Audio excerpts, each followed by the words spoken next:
Parte 1. A visita. Nova York, abril 2015. Capítulo 1. É a senhora Duval? Elise Duval?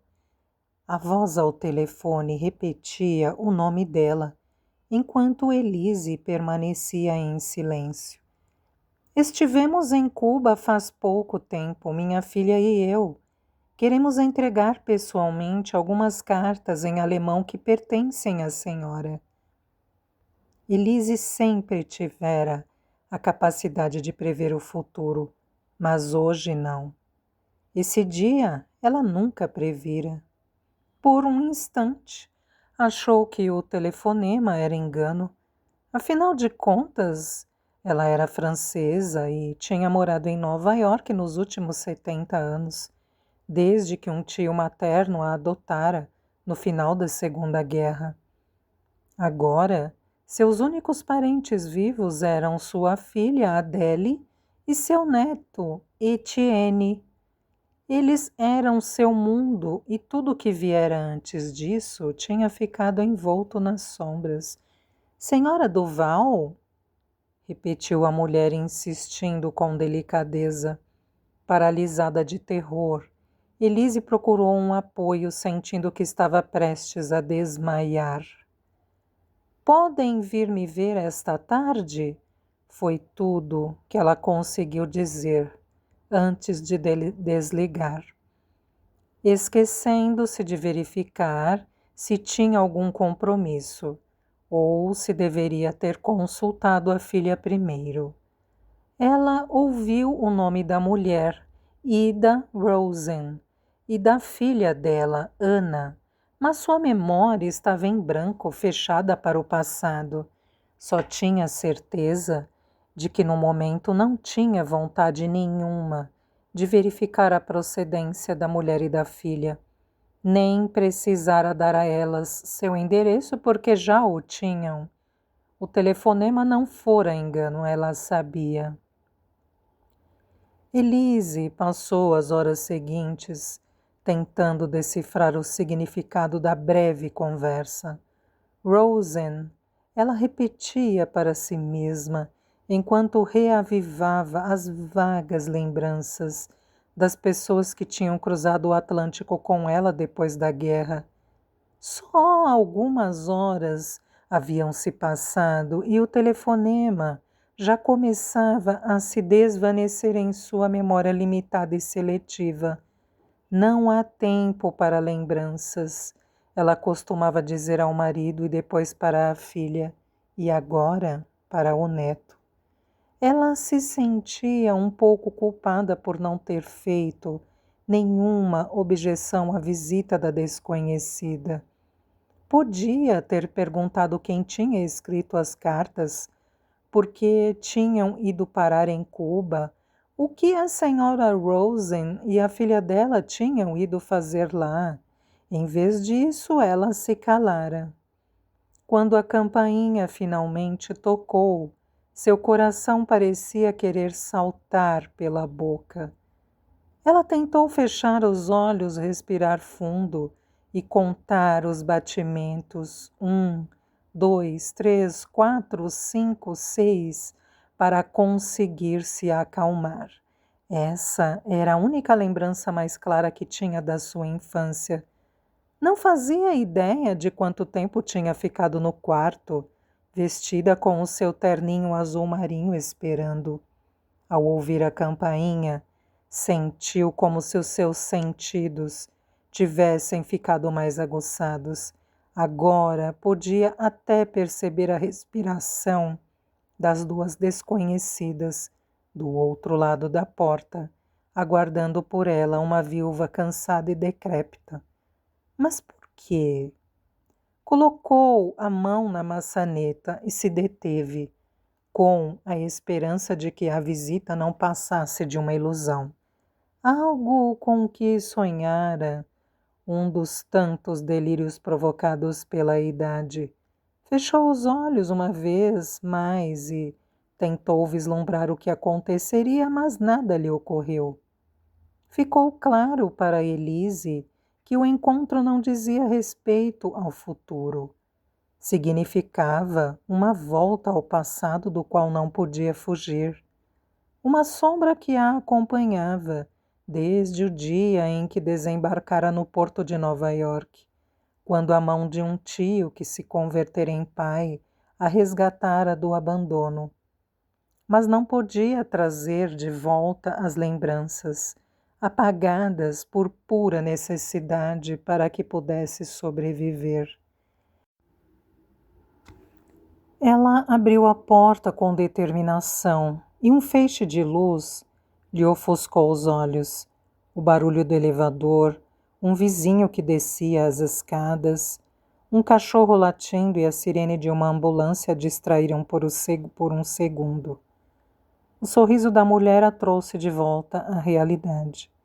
Acenou com a mão convidando-as a entrar. Sem dizer nada ainda, evitou fazer qualquer outro gesto, por mínimo que fosse para não denunciar seu terror. A garota, Ana, que parecia ter uns 12 anos, aproximou-se e a abraçou pela cintura. Elise não soube como reagir. Talvez devesse pousar as mãos sobre os ombros da menininha ou acariciar seus cabelos, como costumava fazer com sua filha quando ela era pequena. Você tem olhos azuis, aventurou-se a dizer com timidez. Que coisa mais ridícula para se dizer. Devia ter dito que tinha belos olhos.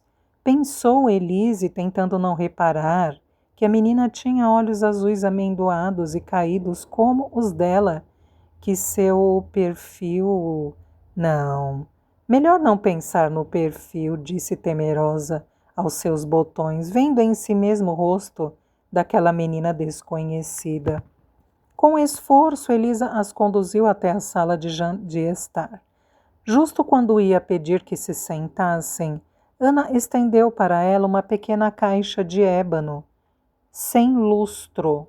Elise abriu a caixa com cuidado. Quando terminou de desdobrar a primeira carta, escrita com tinta desbotada, numa página de um livro de botânica, seus olhos se encheram de lágrimas. Isso me pertence? Perguntou em voz baixa, agarrando o crucifixo pendurado no pescoço. Seus olhos...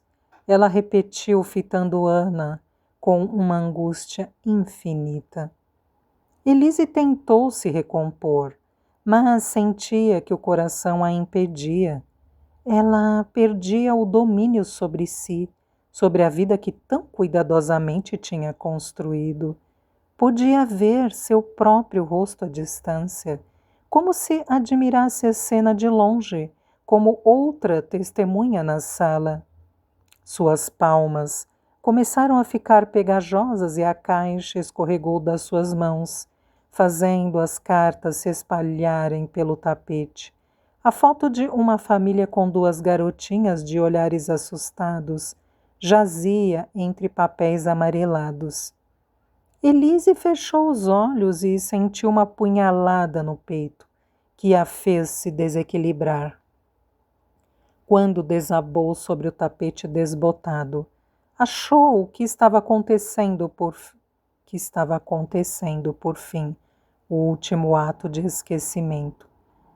Silêncio, muros de silêncio ao redor dela. Tentou recordar quantas vezes um coração podia parar e recomeçar a bater. 1, silêncio. 2, outra pausa. 3, um vazio. O silêncio entre uma batida e outra a separava deste mundo. Ela quis escutar uma vez mais. 4, e outra vez. Inspirou com todas as suas forças. 5, só mais uma e estaria salva. Silêncio. 6. Elise! O grito a fez reagir. Elise! Aquele nome, Elise, não era dela. pois ela não era ninguém, não existia, nunca tinha existido. Ela vivera uma vida que não lhe pertencia. Tinha formado uma família que havia enganado. Falava um idioma que não era o dela. Tinha vivido todos aqueles anos fugindo de quem realmente era. E para quê? Ela era uma sobrevivente, e isso não era um erro, nem um equívoco. Na hora em que os paramédicos a colocaram na maca, ela já tinha esquecido a mulher e a menina de olhos azuis, esquecido as cartas escritas num idioma estranho, a fotografia. Mas naquele espaço do esquecimento uma lembrança emergiu. Era ela, quando criança, tentando encontrar o caminho numa floresta densa, rodeada de árvores enormes que a impediam de ver o céu. Como ela podia saber para onde ir, se não podia se orientar pelas estrelas? Tinha sangue nas bochechas, nas mãos, no vestido, mas não estava machucada. O sangue não era dela. Um corpo jazia sem vida no chão ensanguentado. Nenhuma mão a amparava. Podia sentir o ar espesso e úmido e sua voz infantil balbuciar. Mama! Mama! Ela estava perdida, abandonada em meio à escuridão. Na névoa das lembranças fragmentadas, ela viu tudo. As cartas, a caixa de ébano, a caixa de joias púrpura, a bola de futebol gasta, um soldado ferido, flores murchas e linhas borradas. Tinha sido necessário conhecer essa menininha, Ana, para que Elise descobrisse quem ela realmente era, para que tirasse a máscara que usava havia 7 décadas.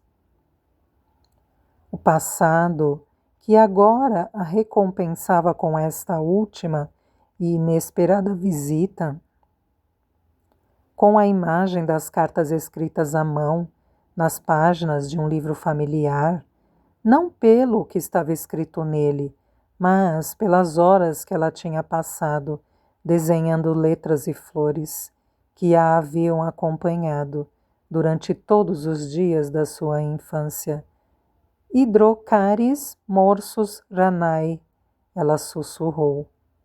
Ela se sentiu flutuando à deriva como uma daquelas plantas aquáticas, as flores manchadas de amarelo. Estava delirando. Mas, pelo que podia se lembrar, ainda estava viva. Era hora de se deixar morrer. Mas primeiro tinha de fazer algo com as folhas daquele livro mutilado. O dano já estava feito, porém. Ela não tinha direito de pedir perdão.